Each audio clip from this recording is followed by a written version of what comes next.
Hello friends, ఎలా ఉన్నారు? అందరికీ నమస్కారం. నేను మీ గణేష్, మీరు చూస్తున్నారు గణేష్ యూనివర్స్ ఛానల్. ఫ్రెండ్స్, ఈ వీడియోలో మనం బోట్ వేవ్ ఎడ్జ్ అయితే చూడబోతున్నాం. సో దీని యొక్క అడ్వాన్స్ ఫీచర్ వచ్చేటప్పటికి మనకి బ్లూటూత్ కాలింగ్ కూడా ఉంటుంది. సో ఇది రెగ్యులర్ ప్రైస్ వచ్చేటప్పటికి 9000 రూపీస్ కాస్ట్ అవుతుంది. ఇది మనకి రిపబ్లిక్ డే సేల్లో మనకి ఇది 2000 రూపీస్కి అవైలబుల్గా దొరుకుతుంది. డిస్క్రిప్షన్లో లింక్ ప్రొవైడ్ చేస్తాను అండ్ ఆల్సో కామెంట్ సెక్షన్లో లింక్ ప్రొవైడ్ చేస్తాను. సో ఫస్ట్ దీని యొక్క ఫీచర్స్ గురించి మనం మాట్లాడుకున్నట్లయితే 1.85 ఇంచెస్ బిగ్ డిస్ప్లే అయితే మనకి ఉండబోతుంది. అండ్ ఆల్సో 100+ స్పోర్ట్స్ మోడ్స్ అయితే మనం చూడబోతున్నాం. And also heart rate monitoring and blood oxygen monitoring, SpO2 and widget control and AI voice controls, multiple watch faces, IP68 dust splash proofs ఉంటాయి. And కంపాక్టబిలిటీ వచ్చేటప్పటికి Android and iOS both రెండింటికి మనం set చేసుకుని వాడుకోవచ్చు. Next దీనిలో Bluetooth calling feature అయితే ఉంది. And also దీనిలో క్రౌన్ ఫంక్షనింగ్ అయితే ఉంది. ముందైతే మనం బాక్స్ని ఓపెన్ చేద్దాం, ఆ తర్వాత లోపల కంటెంట్స్ ఏమైనా చూద్దాం, తర్వాత వాచ్ గురించి డీటెయిల్గా మాట్లాడుకుందాం. So let's get in to the unboxing.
Okay friends, unboxing చూసారు కదా. సో దీనిలో వాయిస్ కాలింగ్ ఫీచర్ ఎలా ఎనేబుల్ అవుతుందంటే ఎక్సలెంట్ ఉంది కాలింగ్ ఫీచర్ అని చెప్పుకోవాలి. అండ్ డైరెక్ట్ కాలింగ్ ఫీచర్ కూడా ఇక్కడ మనకి అవైలబుల్గా ఉంటుంది. మీకు చూపిస్తాను. ఇక్కడ మనం ఫోన్ కాల్లో మనం డైల్ ప్యాడ్ ఏదైనా కాంటాక్ట్ నెంబర్ డైరెక్ట్గా ఇక్కడ ఎంటర్ చేసుకోవచ్చు. ఫర్ సపోజ్ ఫోన్ నెంబర్ అయితే నేను ఇక్కడ ఎంటర్ చేశాను, తర్వాత కాల్, సో డైరెక్ట్ కాలింగ్ అయితే వెళ్తుంది. అండ్ ఆల్సో రీసెంట్ కాంటాక్ట్స్ మనం ఇక్కడ చూసుకోవచ్చు, ఎవరెవరు కాల్ చేశారు ఏంటి అనేది. నెక్స్ట్ వన్ వచ్చేటప్పటికి మనకి ఇక్కడ కాంటాక్ట్స్ మనం యాప్లో boat app, wave light app, boat app ఉంది కదా, దానిలో మనం కాంటాక్ట్స్ ఏవైతే ఉన్నాయో మనకు కావాల్సిన కాంటాక్ట్స్ మన కాంటాక్ట్స్ హిస్టరీ నుంచి మేజర్గా ఉన్న కాంటాక్ట్స్ ఏవైతే ఉంటాయో అవన్నీ సింక్ చేసుకున్నట్లయితే మనకి కాంటాక్ట్ బదులు ఫస్ట్ నేమ్ వస్తుంది, నేమ్ దాని కింద కాంటాక్ట్ నెంబర్ కనబడుతుంటుంది. నెక్స్ట్ వచ్చేటప్పటికి దీనిలో యాక్టివిటీ ఉంది, ఫోన్ కాల్ ఉంది, sleep, heart rate, SpO2, sports mode, weather, message, voice assistant, camera control, timer, relax, alarm, music player, stop watch, flash light, find my phone and games. Mainly దీనిలో games వచ్చేటప్పటికి మనకి ఎంతో ఇష్టమైన 2048 favourite game వచ్చి and also thunder battleship and young bird.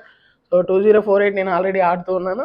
So next one వచ్చేటప్పటికి thunder battleship మీ అందరికీ తెలిసిందే, మీరు చిన్నప్పుడు ఎంతో కామన్గా ఆడుకునే natural game. And also young bird అని చెప్పి ఇది ఒక చిన్న గేమ్. నెక్స్ట్ వన్ వచ్చేటప్పటికి వాట్సాప్ నుండి ఇలా మెసేజెస్ వస్తున్నప్పుడు కానీ ఇలాంటి నోటిఫికేషన్స్ అన్నీ కూడా ఇక్కడ మనకి అవైలబుల్గా కనబడుతుంటుంది. సో ఓవరాల్గా చూసుకున్నట్లయితే దీని యొక్క డిస్ప్లే అనేది ఏదైతే ఉందో, డిస్ప్లే 1.85 ఇంచెస్ ఫుల్ హెచ్డి డిస్ప్లేతో రావడం వల్ల మనకి ఇది కొంచెం ప్రీమియం లుక్గా కనబడుతూ ఉంటుంది. అండ్ ఆల్సో మనం యూట్యూబ్లో లేకపోతే ఇన్స్టాగ్రామ్లో ఏమైనా రీల్స్ చూస్తున్నా కానివ్వండి, ఇక్కడ నుంచి వాయిస్ అయితే మనం గమనించగలుగుతాం. సో ఇవి దీని యొక్క హైలైటెడ్ ఫీచర్స్. అండర్ 2000లో మనకి ఇది ఒక మంచి సెగ్మెంట్లో మంచి వాచ్ అనే చెప్పుకోవాలి. ఈ వీడియో కనుక మీకు ఇన్ఫర్మేటివ్గా అనిపించినట్లయితే ఒక లైక్ చేయండి. ఫ్రెండ్స్ అండ్ ఫ్యామిలీకి షేర్ చేయండి. Thank you for watching the video friends.